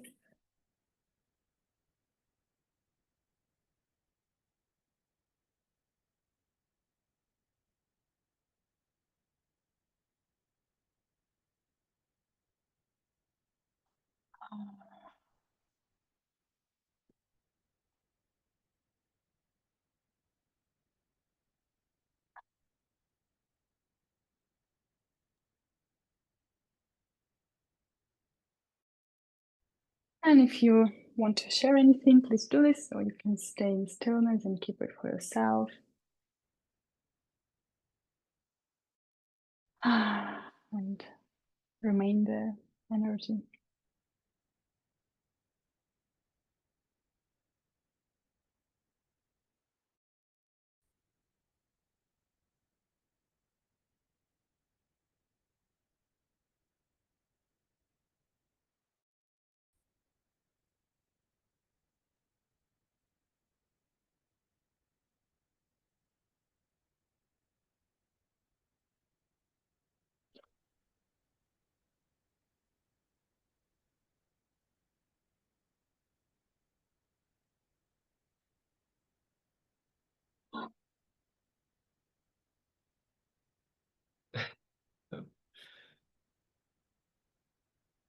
So emotional. Yeah.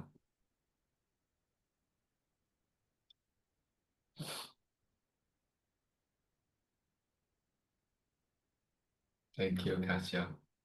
Thank you, my beloved.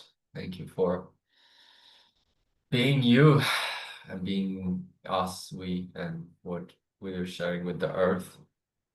This ultimately what a final thing I realize and want to share is, yeah, we need people who have this channel of 39 and 55 gene keys or keys, because to know what the true liberation or to know what freedom is, first one must liberate himself. You don't know freedom until this has happened. And we already are here for this reason. We return to give people this lesson from the heart.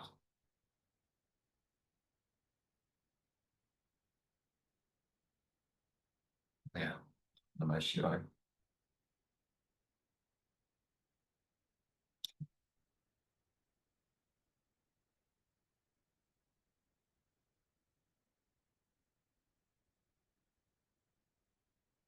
Yeah, Sri Matre Namaha. Honor this. In the Sri Vidya, they say Sri Matre Namaha. Honor the divine feminine, this Shakti. Sri Guru Bhyo Namaha. Honoring the wisdom inside you. And Om Namah Shivaya. Honoring liberation itself. That's the recipe. Thank you. And And if you Shanti. watched this, oh, sorry, yeah, you finished. I will Oh, it's, yeah, say after. it's Om Shanti Shanti Shanti.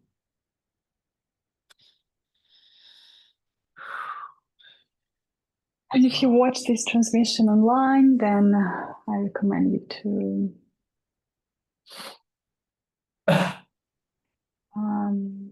yeah, just a message about your contemplations. Would be nice to receive your feedbacks, and thank you, and see you next week.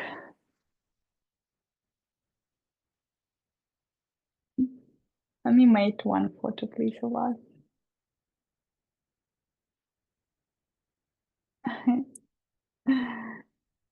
Okay.